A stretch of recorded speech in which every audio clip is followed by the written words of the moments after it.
The year is 2024. PBS Plus has just launched, bringing the world's streaming services to 4,387. How can anyone be expected to go through all this content? Fear not, loyal passengers. Captain Joe Shoes and his first mate Mez are here to travel through space and time to bring you the best nuggets pop culture has to offer.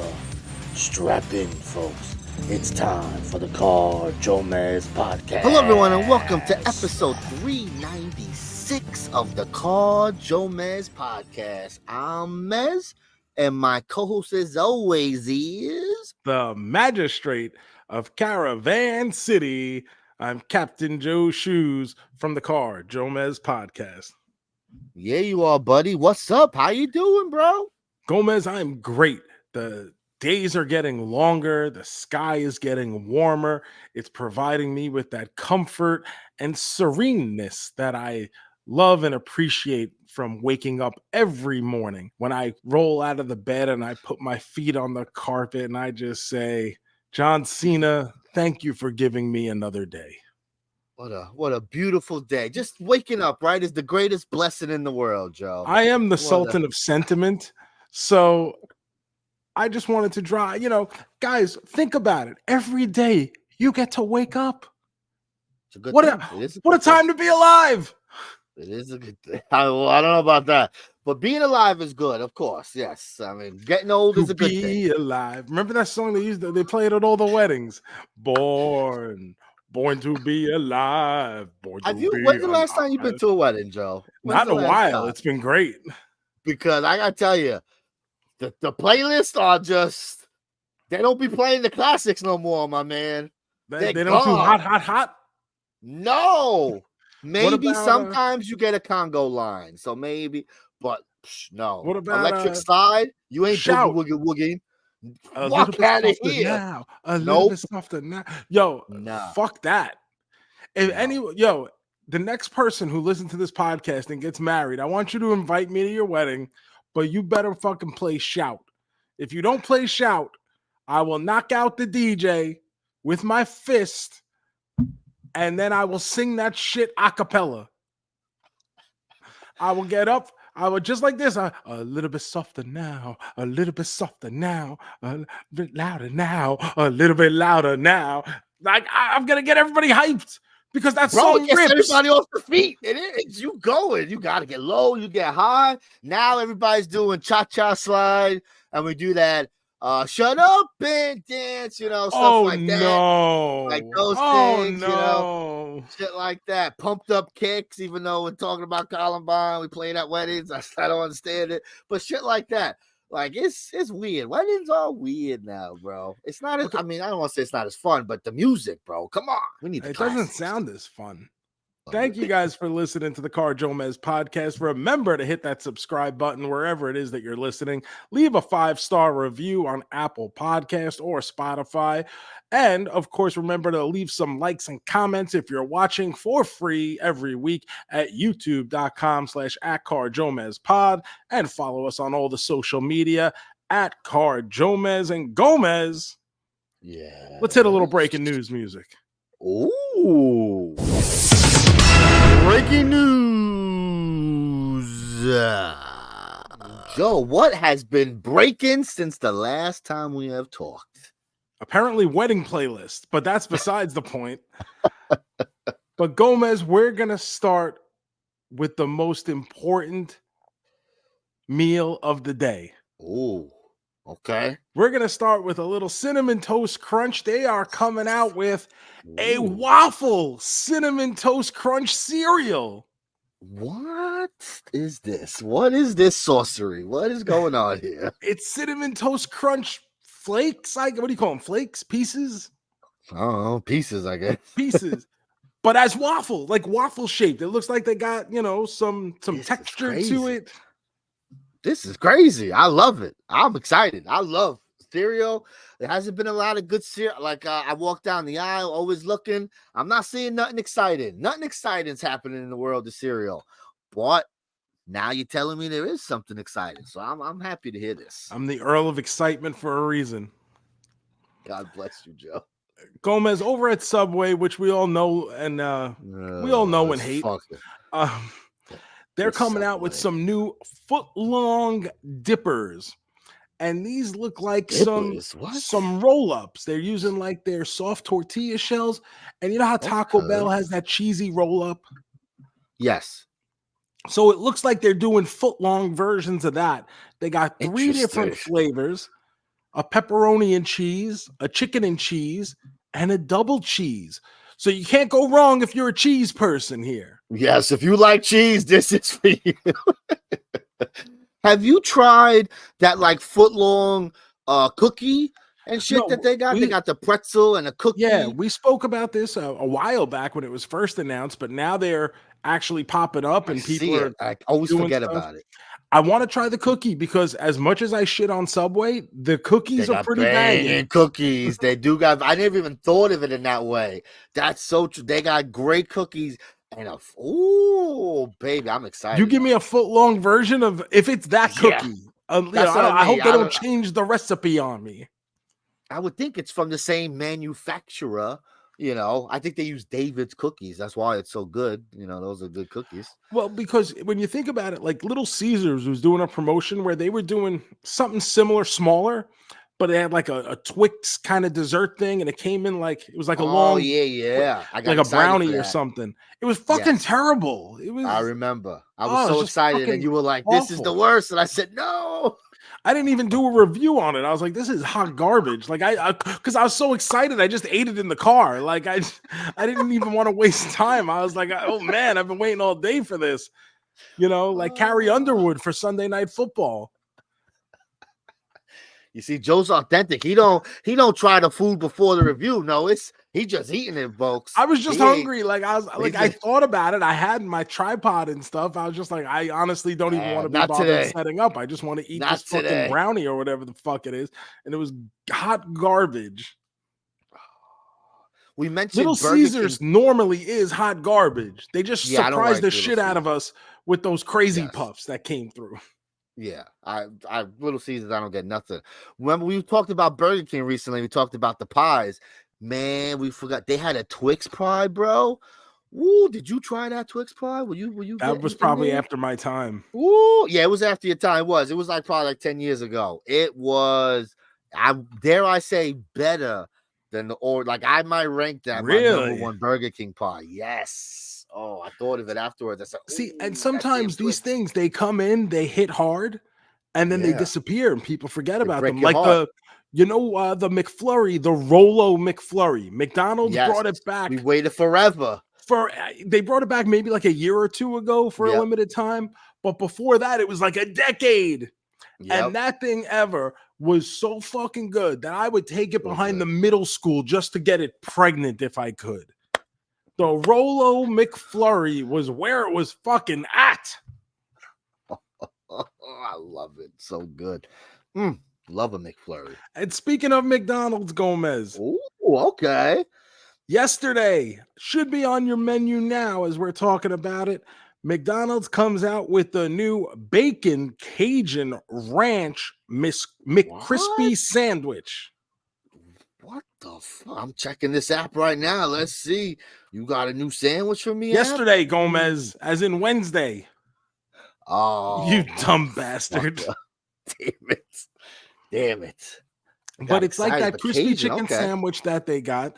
And instead of the sauce that they use on it, it's going to have some kind of creamy Cajun ranch sauce on it. Interesting. I'll try. I'll try it. I like something different. I do like a chicken sandwich. They got good chicken sandwiches at McDonald's. It's not bad. I don't think their chicken sandwich is it's pretty good.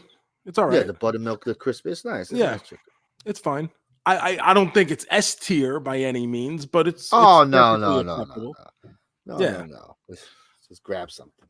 So that's it for the breaking news this week, JoeMeZ. I did want to bring up, and this is some industry news, right?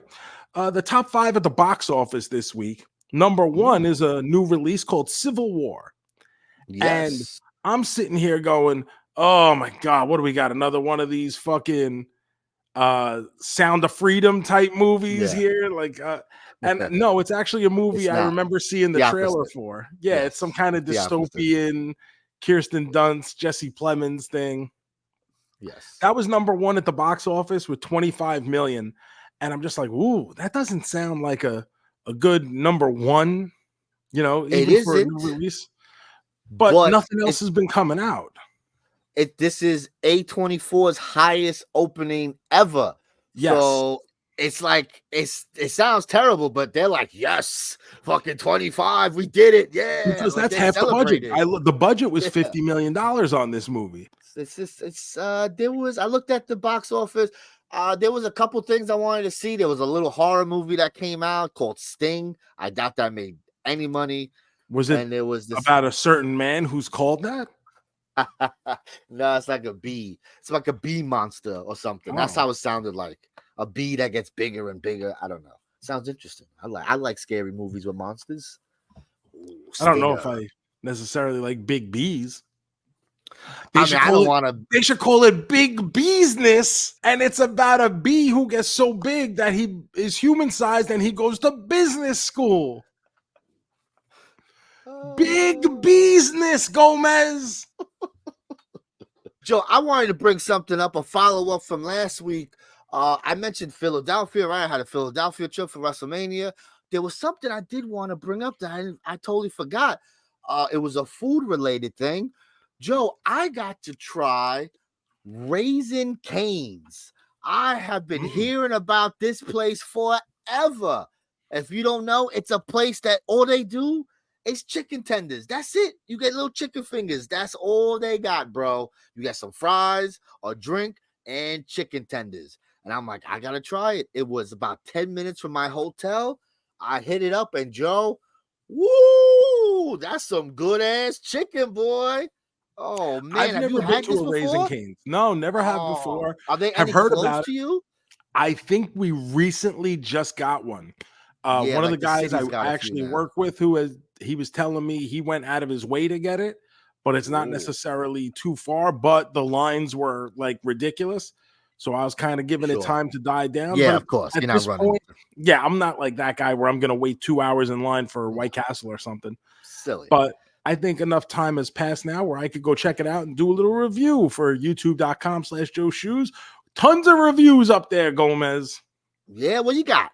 Tell me real fast. Oh, this week we had a brand new coffee creamer from Chobani. They did a cookie dough flavored. So I said I definitely got to try that. And then just yesterday we had the dirt pie cream Oreos. Oreos inside your Oreos. I always love when they do shit like that. At least they tried. Oh, it's not great or anything, but it's just I like the idea of having Oreos inside my Oreos. It's just very funny. It's like a dirt pie. That's a fucking Oreo. What are we doing? They needed more the gummy worm. It needed more gummy worm thing. There was like non-existent. It was nothing to it. It was just like a chocolate Oreo, really. The cream was just chocolate. That's exactly what I said in the review. But please, even though it's already been spoiled for you, please still go watch that review. My goal is to hit 10,000 subscribers. I'd really like to do that. I'm very far away from that right now, but I think it's a reasonable goal. And I've been putting out enough content where I think people should be finding these fucking reviews at some point. You guys watch this fucking guy in the suit fucking sucks.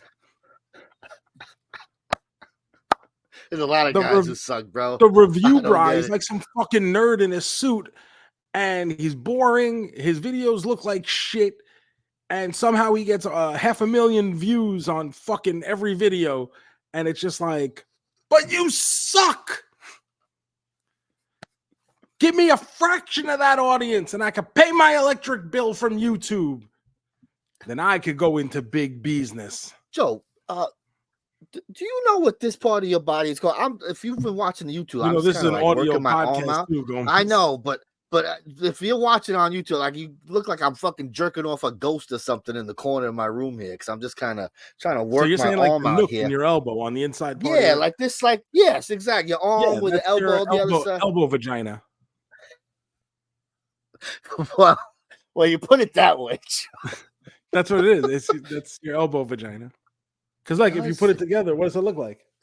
It kind of looks like, when you mention it that way. So GoMeZ, I don't know if you remember. I'm not gonna say her name. I don't even know this girl anymore. But my ex-girlfriend from like years ago. Sure. Whenever we were sitting around, I had this thing where I would grab her on the back of the knee, and I would be like, "Hey, I'm fingering your knee vagina," because to me that's romance. What the fuck?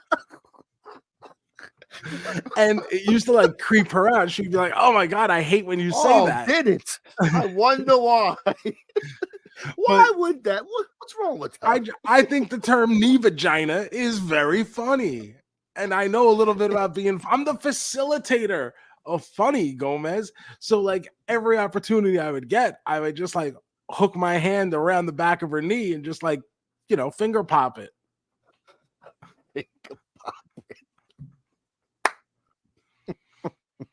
So yeah, that just made me think about this. Not something I've thought about. I haven't even thought about that girl in fucking years, but I'm glad I brought it up. I'm glad my random pain was able to bring you such a fun highlight. We have fun here, GoMeZ. This is the point of the show. Having a good time. Two buddies having a good time. That's what's up. You watch anything this week, Joe? I didn't watch a lot this week, but I have been keeping up on X-Men 97. Oh boy, let's go.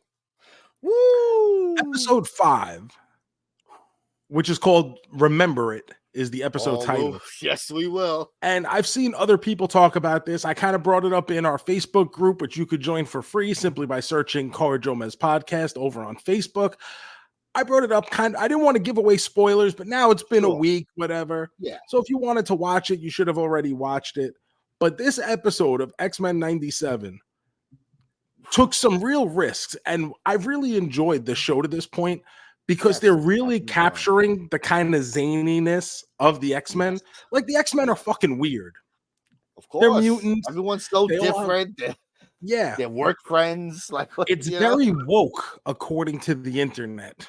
Oh, is it? Oh, boy. But and I'm not going to claim to sit here and be like an X-Men historian, but a bunch of people who are different in a lot of different ways and trying to come together and unite the world as one seems to have been something that the X-Men have been about probably since episode or issue number 1 of X-Men. Of course, that's the whole point of the X-Men is the prejudice. This is like, I don't understand how anyone could ever watch an X-Men movie, read an X-Men comic, and just not get it, not get what they're going for. Like, it's pretty crazy to me. But yeah, that's the world we live in now. Everything is woke. We get this episode where Magneto, Rogue, and Gambit travel to Genosha, the mutant island, and they're gonna swear in Magneto as their new Grand Chancellor, and he wants Rogue to be his queen because in this timeline, he apparently has a prior relationship with Rogue. I don't know if that's accurate to the book or not, but it's pretty well explained here, and it makes enough sense. I just go, okay, and move on. Of course. And it gets attacked by like this whole group of Sentinels and stuff. And we get Cable in there, but it shows that there's actual stakes. And then at the end of the episode, we end up losing Gambit. Gambit dies at the end of this episode. He sacrifices himself to save the rest of the people left on Genosha. It is an absolutely phenomenal scene, and it has the build-up throughout the whole thing because Gambit always has this will they, won't they with Rogue. Ever since the X-Men cartoon from 92, it's always been Gambit and Rogue. So if you don't know comics and you just know the cartoons, it's always been there. And Gambit was always super cool, especially like I never heard of Gambit before the original cartoon came out, and like right away, like I'm like this guy fucking rules. He was just like so much cooler than everyone. Yes, he's very cool, 100%. He's the cool X-Men. So how could you not like him? A little kid, like, oh, that motherfucker's cool with blowing up playing cards. Yeah, exactly. And even in this, like the fact that he's hitting on the hot girl too, like like Gambit knows what's up. And even with this, they're building up this thing where he knows that there's something going on between Magneto and Rogue, and yet he's like, hey, Gambit right here or whatever. But like Rogue has that thing where she can't touch other people, but she can touch Magneto because of his electromagnetic DNA or whatever actually allows them to be able to touch. Yes, and crazy. Obviously she wants some kind of physical relationship and she can't have that with Gambit. And Can't then after I get it. But Gambit dies. He supercharges the Sentinel to fucking Super Sentinel to fucking explode, which was awesome. But then the end of the episode is Rogue cradling his lifeless body and just bawling and saying, Remy, I can't feel you. And it is for an X-Men episode, like a random middle of the season X-Men episode, it is unbelievable. Crazy. So this director came out of hiding, or if you remember, this guy's been kind of not blackballed, but kind of getting in trouble for some stuff that's been going on. He got fired, but he resurfaced this week to kind of talk about this episode because he said this is the episode he pitched. He had this idea for an episode, and that was the reason to make this show. So that in the first half, these 4 episodes, we're loving life, we're having fun with the nostalgia and stuff. And he said he wanted it to be like a 9/11 event where your whole world changes, everything is different. So now for this back half of the season, it's going to be totally different from what we were dealing with.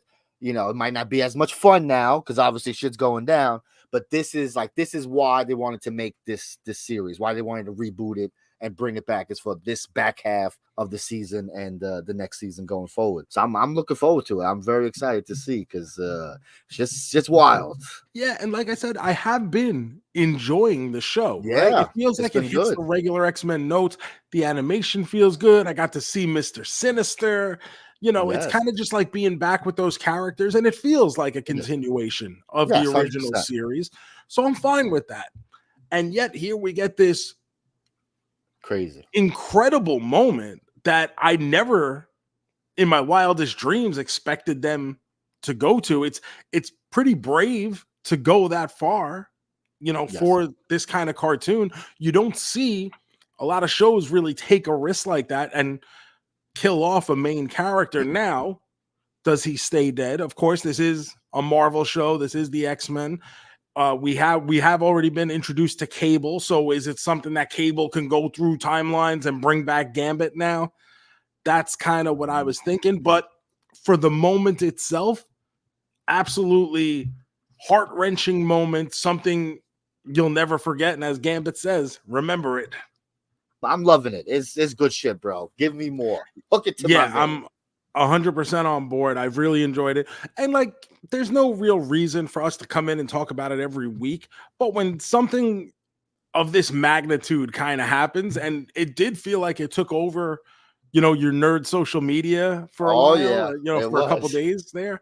So, you know, people are watching. So that's good to see.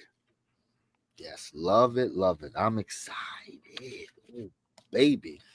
Joe, I watched something else this week. There was a big release this week. We don't talk about it much because it's a show based on a video game. I know I've never played the video game. I'm pretty sure you've never played the video game. I know they finally made an NBA 2K series. I wish. I'm talking about Fallout. It premiered this past week on Amazon Prime. They dropped all the episodes. They normally don't do that, right? Don't they usually do weekly or drop a couple here, a couple there, right? I guess it depends on the series. I feel like with the boys, it's week by week. But I'm sure with other series, Mr. and Mr. Smith, I think, was weekly. So like I'm just, but A League of Their Own, I think, was weekly too. Yeah. Yeah. So like maybe you're right then. Yeah, but so all 8 episodes dropped. I got about 3 or 4. I think I started 4. But for those who don't know, it's about there was a bombing and you know, the world exploded, blah blah blah. People went underground into bunkers. It's 200 years later, and there are reasons that we need to come up from the bunker to the, you know, apocalyptic world. The main character is, I forget this girl's name. She's from Yellow Jackets, one of the Yellow Jackets girls. It's a very popular show on Showtime. We haven't talked about too much on here. Like season 1, season 2, I wasn't really feeling. But she's there. The main reason I watched this show, Joe, because I wouldn't watch this show full out. What am I watching? I have no relation to the game. The show looks okay, but I don't run to watch nerd stuff unless there's a reason. And my reason was there was an actor who I love. You may love him too. His name is Walter Goggins. We know him on this podcast probably from Uncle Major Baby League. Billy. Uncle Baby Billy, but Major League 3, Back to the Minors. He was the main character in there. He was the home run guy, whatever the fuck that guy's name was. Yes, I forget he his was. name.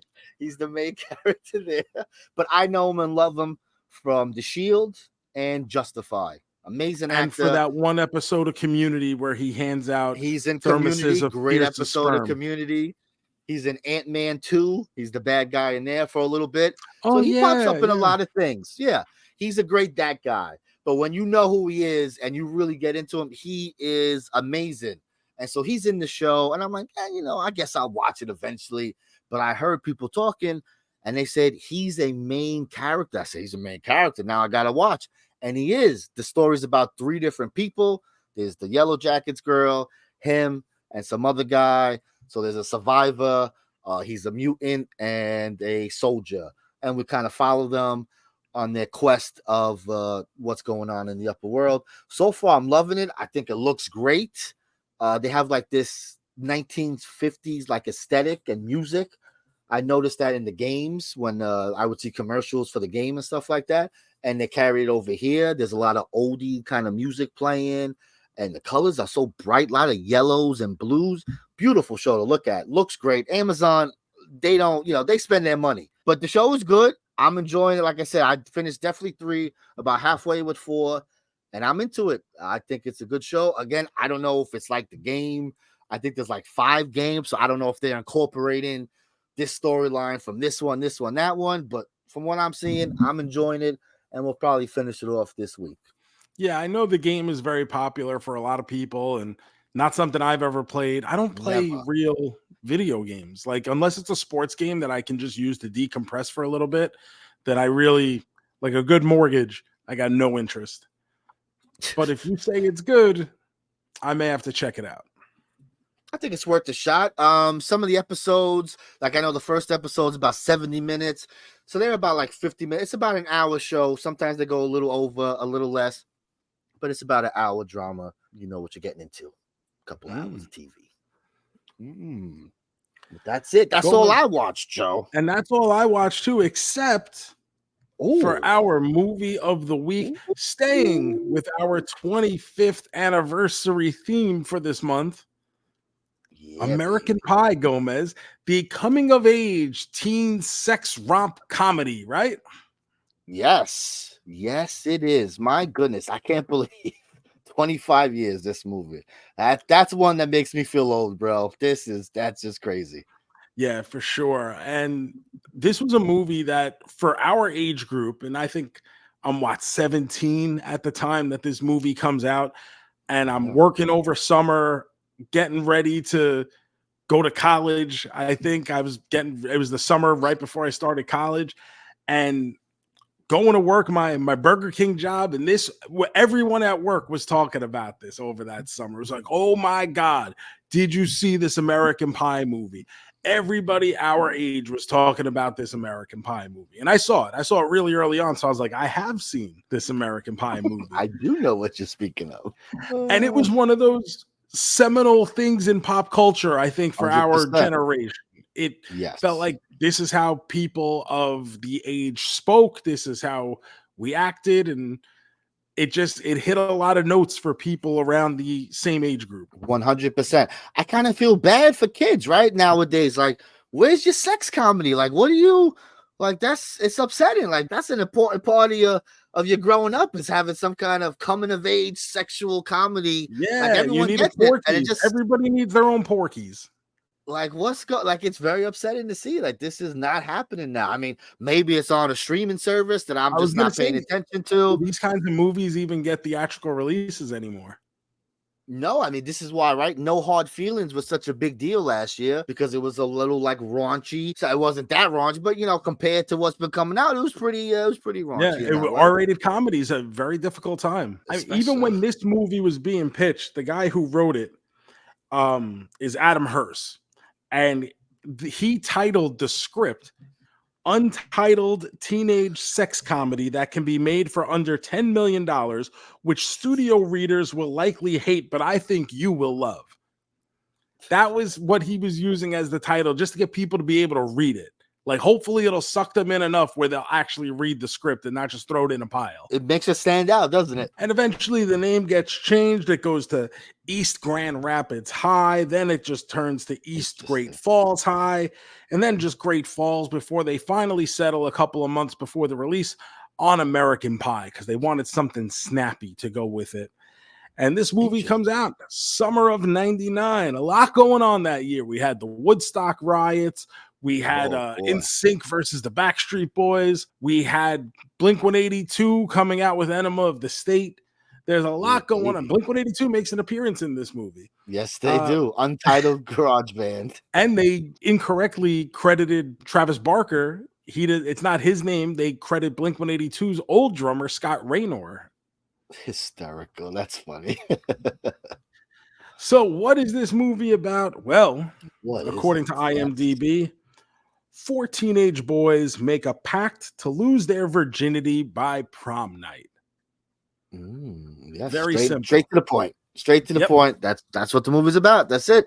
That's all you need. That's a good log line. What's this movie? Oh, okay, I'm in. Right away. You're in or you're out. And like I said, it hits a lot of notes that people of the age could relate to. I know me, having just graduated high school at the time, felt like I was watching a lot of my own stuff going on here. You have the people who are uncomfortable with talking to girls. You have the people who overcompensate. You have the people who always do hook up, and it's like they don't even have to fucking try. And then you sit there and go, I don't fucking get it. The guy's such a dickhead. How does he always get the girl? You want to know why? Because he talked to her. It's true. It's very easy.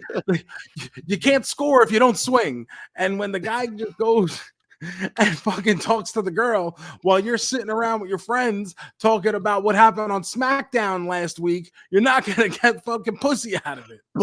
But you don't understand, bro. The Rock hit Stone Cold, and then Mankind came. That's important stuff, bro. Back then, that was important. You don't get it. Triple H's quad was torn, and they still put him in the Walls of Jericho on the announce table. You ain't getting laid when you're talking to Dr. Armando in the corner about Monday Night Raw. Bro, that was important shit to us. That shit was crazy. Oh my God, did you see South Park last week? These girls don't care about South Park. They don't give a shit about Chef's chocolate salty balls. Make them care about your chocolate salty balls. I was going to say, I didn't come into this movie this time around expecting to love it. Sure, because a lot of it is a product of its time, right? Yes. I'm old. Like, and especially by today's standards, like what is passable for comedy. Remember, we watched Tropic Thunder recently, and I said, you know what? That was a lot less problematic than I expected it to be. Yes. American Pie does not get the same review from that. That was not the case with this. The 90s, baby. Now, it has been a long time since I've seen this movie. I don't have it in my letterbox, so I have not seen it in forever. Now, it's not the kind of movie, while it was such like kind of an important movie for us at the time, it's not a movie that I associate with constant rewatches, because a lot of the comedy is like surprise comedy, grossed out comedy, shock value, shock comedy. So when it happens, that kind of stuff doesn't replay as well in future viewings. Like Stifler drinking the beer. Once you know what happened, and they do a great job of actually building it up and teasing it and switching between him and the girl. So when it finally happens, you're like, oh my God, it's like doing a table spot on SmackDown when you're talking to Dr. Armando and not getting girls. You know, if you do it right, you take out the table and you tease it, not once, not twice, but thrice. And then you go through the table and now everyone goes, oh, huzzah. That's right. Make them want it, baby. You got to make them want it. But I guess the iconic scene from this movie is, in addition to just Jason Biggs fucking the pie, but the stripper scene when he has Shannon Elizabeth in his room and he's got his webcam set up and he's broadcasting it to what he thinks is just his friends, but it's really everybody else in school. Yes, blasting. Man, that's not cool. Obviously, yes. the way they make it work is that he's the butt of the joke, right? It's a bad thing, but look, who's the one who gets the comeuppance at the end? It's at least it's this guy. But even so, this girl is, unbeknownst to her, naked in front of the entire school. At the time watching this, I didn't even think twice about it. There's nothing wrong with this. Me at 17 years old sitting in a movie theater watching this, I'm not thinking of a great idea. I'm like, oh my God, I hope JoeMeZ has a camera. Who's got a webcam? You know, ever since then, I think there was one point where I tried to hide a video camera behind my Castle Grayskull and keep the drawbridge down and see if I was able to still angle it in a correct way where I would get footage from having my my friends come over, my sex friends. They come over and they are suddenly intrigued by the blinking red light that is the mysteries of Castle Grayskull. That's That's Skeletor business, honey. Don't worry about it. Yeah. That's just the never-ending battle between good and evil. That is definitely something we didn't even think about back then. Now it's like the first thing. It's like he'd be locked up right now. He'd be in jail. Yeah. And the thing too was no one really had a fast enough internet connection to even make that work. Like you had to have 100%. That shit would not be streaming so nice. It'd be so pixelated. She'd be standing there. Next thing you know, she'd be across the room on the bed. Get out of here. 100%, bro. Modem, dial up. Get the fuck out of here. At best, in 1999, I was on a dial up 56K modem. There was no way I was live streaming anything. Get the fuck. I was lucky if I just didn't get kicked off the internet because someone in the house picked up the phone. Were we capable of even doing that in 99? Like, that doesn't even seem like something we could do. Send out a link to a streaming. That's crazy. It seems like far away technology for me, like what my capabilities were at the time. But for Jim Levinstein, it just seems like Wednesday at a study date. And it seems like everyone else in school, like this is second hat to them. They're all set up. Everybody was ready for it. Everybody was home. Their Packard Bells already, gateways. Their compact presarios waiting to do that WCW chat with Eric Bischoff. Oh my God, I love it. Oh, poor Jim, you piece of shit. That's what you get. Originally, this movie gets an NC-17 rating. It took them 3 resubmissions to finally knock it down to an R. And this was because the pie scene, originally, when Jim's fucking the pie, they show him thrusting into it 4 times. The MPAA wanted that lowered to 2. And then the dialogue during the opening scene when Jim's watching porn in his bedroom. Yeah. Apparently the dialogue on the porn was a lot dirtier. Okay, because it's so stupid. Smack my ass. It's like the stupid. So the girl in the video says, ride me like a pony. And the original line was, blow your wad on my tits. It's a big difference there. And then even spank my hairy ass originally was suck my hairy balls or something. Then the line after Stifler drinks the beer, when Kevin walks in and say, hey, Stifler, how was the pale ale? The original line was, hey, Stifler, how was the man chowder? Jesus. That's a little much, right? That's a little crazy. How's the man chowder?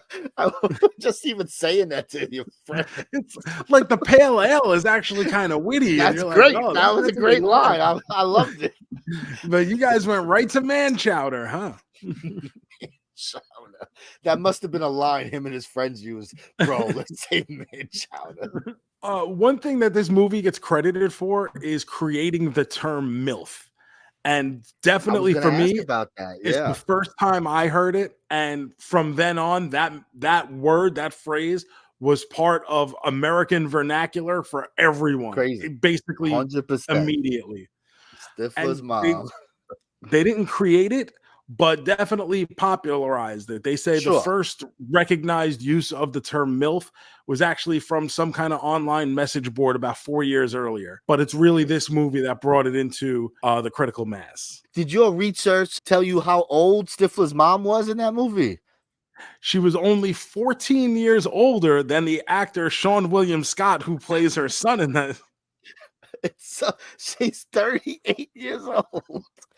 And she's like this, oh my God, this older, more experienced woman. And Jennifer Coolidge even says in the aftermath of this movie, she gets all sorts of like famous dudes hitting on her all of a sudden because she's Stifler's mom. Yeah, she gets laid and so much. She says she banged over 200 different dudes of guys that she said would never even look twice at her just because she was Stifler's mom. Yes, I've heard her say that before. She's like, it's the best thing I did. I enjoyed it very much. Good for you, Jennifer Coolidge. Now, JoeMeZ, your girl Selma Blair was offered her choice of any of the female roles in this movie. Interesting. And she turned it down because she just felt like she couldn't do another teen movie at that point. Well, after Cruel Intentions? And whatever else she was doing. She just didn't want to do any teen-centric movies. She wanted to do quote-unquote real movies. Looking back, she then changed her tune and said, that was fucking stupid. I just should have ridden the wave. Of course. It's very stupid. It's like, come on, bro. You only get to be young and be in these teen comedies. Go for it. Have fun. Trying to think, who would you, I don't even know. Who would she be? I don't know. If I'm casting her, I think probably in Natasha Lyonne's role. That's what I was thinking because the other one, she doesn't really fit with the other one. Maybe Tara Reid, maybe. But the other ones, no, definitely not Nadia, definitely not the band girl, definitely not Quiet Mina Suvari, maybe. Yeah, but even that, I don't see her as that timid band girl like that. Interesting. I think when I think about it, I would think in that Natasha Lyonne role, almost as like the consigliere to Tara Reid. Sure. And she's great. Natasha's great in the movie. Love her. Yeah, she is. Shannon Elizabeth posed for Playboy basically immediately after this movie released, and she became the newest, hottest sex symbol in the moment. At that point, she was like everywhere on all the FHM, Stuff Magazine, Maxim Magazine, all those male-centric magazines that we had at the time. Shannon Elizabeth was the it girl for that moment. She poses for Playboy like immediately afterwards, and then decides, I got to stop doing nudity because I'm going to be typecast. And then it feels like she just stopped getting booked. Bro, I looked at her IMDb because I said, what the fuck this girl does? Like what was she the thing? Right? And she was in the bathtub with Jack Frost. I'm like, what the hell? She did Scary Movie. And she did then Jay and Silent Bob Strike Back. A whole bunch of, that's like her biggest role, it seems like. Like literally. Which is like crazy because that's not that big of a movie. And I'm like, wow, this girl really didn't do much after that. I guess she really did. They said, oh, you're keeping your clothes on? Forget it, which is something they do, right? That is something they say. Biggs. In prepping for the big scene where he fucks the pie, gets stage fright, starts getting worried, calls his agent, and is like, am I ruining my career before it even starts right now? And his agent says to him, Jason, you go and fuck that pie with all you got. I was going to say, shut up and fuck that pie, bro. Like, you don't get this chance. Like, who said you have a career if you don't fuck this pie? Now, Like, what are you doing? Point, nobody knows this is going to be this Like, massive hit, obviously. Sure. Like, this movie was done for $11 million on the budget. Sean Crazy. William Scott has come out and said he got paid $8,000 to be in this movie. God damn. And he's so like a star in the Well, movie. You know, yes, he's one of the main characters. Yes. He gets this some of the movie biggest laughs. brings in $102.5 million domestically. Fuck. Internationally, another $132.9 million. They like it over there. Okay. Which people were shocked about. They weren't expecting I was this to play overseas, especially with the name American Pie. So on an $11 million budget, this has a worldwide take of $235.4 million. That's got to be one of the most successful movies of all time. Like, that's like insane. Like, that's absolutely insane. And obviously, we get three theatrical sequels after this, and then 5 straight to video. So a total of 9 American Pie movies total. And Eugene Levy appears in. Oh, he's in all of them. Oh, he missed one? I think he did miss one. What happened? He's one of the best parts of the movie. I love his awkward dad. He's so good. He's great. And that was a Eugene Levy call. He says the director gave him a lot of leeway with how to portray this because the way the character is written is more of, instead of like a dad who's trying to like comfort his son and be supportive like he plays it in the movie. Yeah. The way it's written is for him to be like, oh, you know, when I was in high school, I was banging 95 girls a day, like just being the man and being braggy and all that. And Eugene Levy just felt like that didn't work. So he decided to go like his own way with it, and it fucking slammed. Bro. And he becomes a star after this. He becomes like very noticeable because of this, because of the awkwardness with which he portrays this character. And it becomes like his personality. Yeah, like that becomes his shtick for sure. 100%. Bro, when he's done fucking the pie, he goes, we'll just tell your mom we ate the pie. It's amazing. Great. Amazing. And even now watching that, that's such a great dad right there. Even now watching that, I LOL'd at that moment. We'll just tell your mother we ate it all. It's amazing. He is so good. He's one of the best parts of the movie. Love him. There is not a lot that I laughed out loud about. Maybe a chuckle here and there. But that line, the Eugene Levy stuff, I really, really do appreciate and enjoy. And I liked it at the time, don't get me wrong. But being a little bit more mature now. So we get it. Yeah. We get so it's like you get it. Yeah. But Jason Biggs, not even the original choice, obviously. He was, basically a nobody here. But the studio had wanted to place a name actor in that lead role. And they thought, if they do that, it brings some name value. Someone who maybe isn't a huge star, but had some popularity that they could kind of bring back. Okay. But unfortunately, Jonathan Taylor Thomas turned down the role. Oh, wow. That would have been awesome. Oh, man. That's a great way to shed that image and just, oh, man, that sucks. He's another one who really... he just got fed up of being like a teen heartthrob and decided to take his ball and go home. Yeah. And good for him. It's hard for us. Well, that's the thing, right? But we look at him, we're like, yo, like you're on the mountaintop so early in life. Like, what are you doing? And it's like, you have to be exhausted by then, especially the more of these documentaries that we see with like teen actors or child actors, like the way they're just worn out by the time they're 10 years old. Yeah. Could you imagine being as tired as you are now in your 40s, but you're fucking 15 and just like, bro, I just can't. I can't go to work. And then do this right now.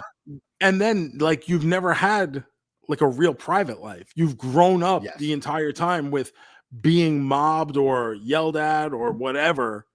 Wherever you go online, especially in today's era of social media, forget about it. Back then, at least you could get some kind of chill. You still get paparazzis in your face, but now it's everybody in your face, knowing It's got to be terrible to be a celebrity. So that's American Pie, JoeMeZ. 25 years after the fact. baby. I'm excited. I'm excited to hit this music and see where this falls. Let's do it. This can go either way. Let's see.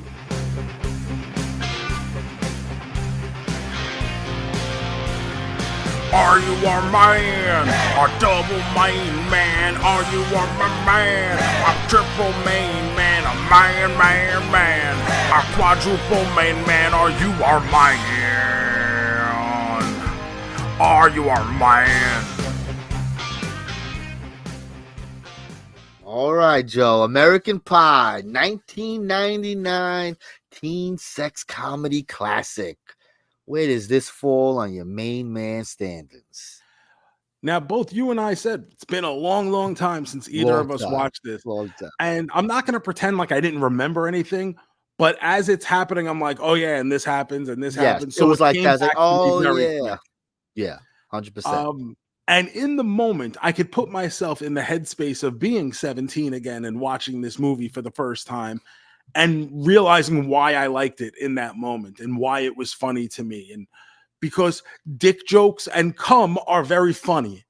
And yes. I'm 42 now, and guess what? Still funny. But yeah, like I said, that whole Nadia scene with the webcam is like really uncomfortable watching it now. And seeing it happen, you're just like, oh, fuck. Like, please tell me I didn't do some stupid shit like that. And then I just admitted to it by putting a camera behind Castle Grayskull. I think what this really does is it shows that you've matured. It shows that, you know, in the 25 years that have passed, maybe I've learned a little something. Maybe I've grown a little. Maybe I've gotten to be a little bit more respectful of other people, where we don't make certain kinds of jokes anymore, or we don't do certain kind of things. And that's probably for the best, right? Yes, it's not a bad thing. It's not a bad thing. Yeah, you know what? I might have been a little dickhead at 17. There were a lot of little dickheads at 17. There's a lot of little dickheads at 17 now. Hopefully they grow into better people. Hopefully I've grown into a better person. So I will say I still understand the enjoyment of this movie, but it's not nearly as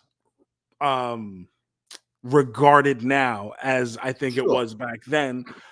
I'll still give it a triple main man, 3 stars. That's what I'm doing, 3 stars. It obviously doesn't hit like it used to, but like we said, it's a lot of shock value. You know he's gonna fuck that pie. When you watch it the first time, he turns around. You're like, what? It's fucking hysterical. Like, you know, just the look on his face. Jason Biggs really does a great job of selling it, where the pie is on the counter and he looks at it and he thinks, and you can almost hear his thoughts in that moment. The wheels are turning. And you're just like, oh no, don't fucking do it. Don't fucking do it. Gives it a little and then the music like, in the background. Yep. And you're like, all of a sudden they have that cut and he's just up against the counter and you're like, oh my fucking God. So good. It's good. So like I said, it's still funny, but it doesn't hit like that. I still think Stifler's funny because he's such an asshole. It's always fun to laugh at the asshole. I think Stifler is probably the best character in the movie because he's someone everybody knows. Everybody knows a Stifler. 100%. And even I had read something where Sean William Scott said he kind of researched the role by reaching out to 8 different kids that he hated in high school and just like talking to them. And then he would be like, you know what? I hated the way this one guy smiled, and he would try to make his smile like that guy. Or he hated the way this other guy walked. So whenever he walked, he would try to have like that kind of walk. It was just these characteristics that he picked up from people he didn't like when he was in high school that he tried to incorporate into his portrayal of Stifler. Hysterical. That's funny. that's the character of Oz, Chris Klein's character. Sure. What a loser. He is. Listen, and he falls in love at the end, and that's all fine. Not wrong with falling in love, sure. No, we love love. It's just love. Chris Klein is really fucking bad actor. The way he's soft, it's like he doesn't know if he wants to say the line. Right? It's very weird. His line readings are always so weird. It's just they're so weird. And when you look at the people in this movie, Jason Biggs, Chris Klein, Eddie K. Thomas, Allison Hannigan, Thomas Ian Nicholas, Tara Reid, Shannon Elizabeth, Mina Suvari. Like, a lot of people have done a lot of things. You know who hasn't? Chris Klein. Surprisingly, when you list all those people out, they never. Sean William Scott's the biggest one, right? Like Mina Suvari, maybe. Did she win an Oscar for American Beauty? Oh, yes, she did. That's right. She had that moment. Yes, she did. Well, maybe she didn't, but I know she had that moment. So she got a big Oscar moment. All right. Allison Hannigan was on How I Met Your Mother. Yeah, people like that show. That's true. And Buffy. I forget that show exists. Allison Hannigan's had might not be she's a the number one career, but she's had a very. But isn't that crazy to say? The Band Geek had the best career out of everyone you listed there. That's pretty crazy. Yeah, but even coming into that, she was already on Buffy. Oh, that was Buffy. I don't know. Buffy started by then, 99. Oh yeah. Buffy's probably in season 4 or 5 by then. Really? See, I don't know. Maybe season, maybe 3 or 4. But still, it was around. All right. I thought it was after. Okay. Because even before the movie releases, Allison Hannigan takes a copy to Buffy set and she shows it to Seth Green and Sarah Michelle Gellar. She gets 2 very different reactions. Seth Green loves it, I bet. Loves it, thinks it's one of the greatest things he's ever seen. Yep. Sarah Michelle Gellar, not so much. Yeah, I get it. I can sense that one. All right, that was a fun little trip down memory lane. Absolutely. Let's take another one, Joe. What do we got coming up? We're going to stay in 99 here, and we're going to watch one of the biggest movie releases of 1999. Godzilla. Starring one of the biggest. Oh, baby, don't tease me. I thought for sure that's where you were going. It's on the vein of Godzilla. Wasn't Godzilla? Was that 98? I think it was Matthew Broderick. I think it was 98.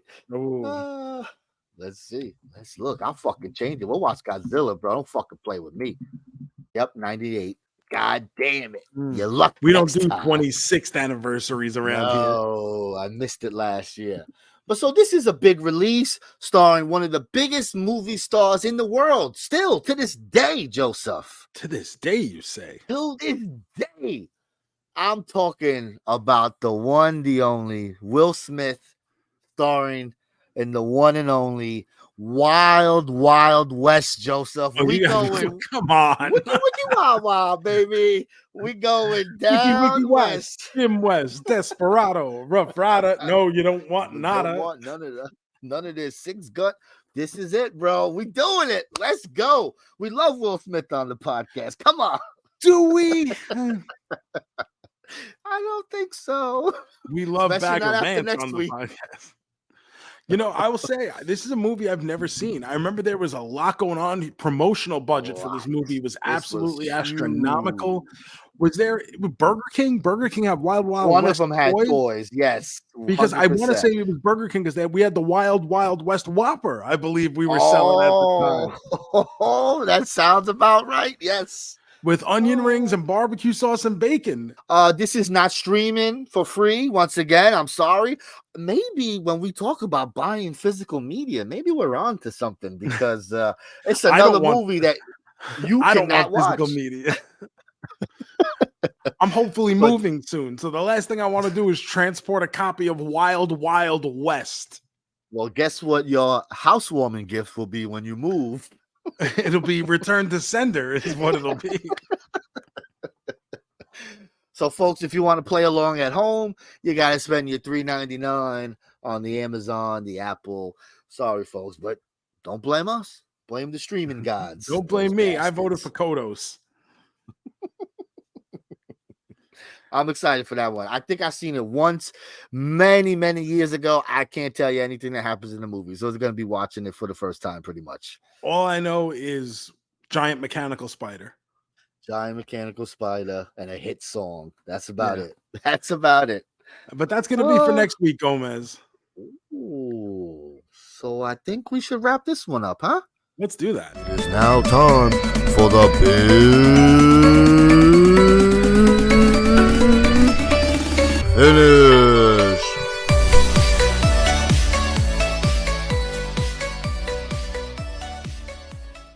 right, Joseph, it's big finish time. No wheel this time because, you know, we haven't done it in a while. We haven't done a Would You Rather in quite some time. Okay. So I have a question for you today, Joseph, if you're ready for it. There's nothing I love more than questions. Would you rather receive oral sex from your celebrity crush, or would you like to receive a lifetime supply of Pillsbury crescent rolls? What's it gonna be, Joseph? What are we gonna? It's a hard one, bro. I don't know. So the oral sex is just once, right? It's a one time. I'll even say regular sex. We will have sex with your celebrity crush, okay? Or see, lifetime now, hold on, because that changes things. Does it? Okay. If I get full on intercourse with my celebrity crush, who I don't want to mention her name right now in case she's listening, if I get to have full blown intercourse with her, I think I may go with that, because hopefully I will get the referral sex where she will tell her friends how good I was, and then they will want to engage in sex. So this has the opportunity to turn into a lifetime supply of hot Floridian sex, JoeMeZ. All I got to do is play my cards right. And you know something? Gambit always knows the odds. Give me them crescent rolls, boy. Give it to me. Get in my belly. Yeah, but you have to say that because your wife listens. Oh, but I mean, it's hypothetical. If I was not married, you know, we could play the things. I don't know. Sex, maybe. The oral, I'm definitely taking the crescent roll because I love me a good crescent roll. But that's the thing. If it's just oral sex one time, I don't have the opportunity to provide any value the other way, where then I get the referrals. It's all of this is a business of referrals, JoeMeZ. Oh, I love it, Joe. Would you rather some fun? I got to put them more in rotation. The crescent rolls are really good, though. Crescent roll, that's why. You bake them with the hot dog, and you roll it up with a piece of cheese on it, and then put a hot dog, and then bake them. Cheese too. Look at you, babe. You get crazy throwing that cheese in there too. I love it. Like good cheese, like pepper jack. You know, like the kind of cheese that you just don't get by going to the fucking, you know, listening to Dylan Postel make a sandwich with Kraft singles. Bro, don't even get me started on those Kraft singles. God damn it, bro. Thank you guys for listening to the JoeMeZ podcast. Please remember to hit that subscribe button wherever it is that you're listening to this. Leave a 5-star review if you're on Apple Podcasts or Spotify, or some likes and comments if you're watching for free every week on youtube.com/@JoeMeZ. Please come join our Facebook group. It's free. Simply search JoeMeZ podcast on Facebook and follow us on all the social media @JoeMeZ. You can follow all of my stuff over at The Joe Shoes across all social media.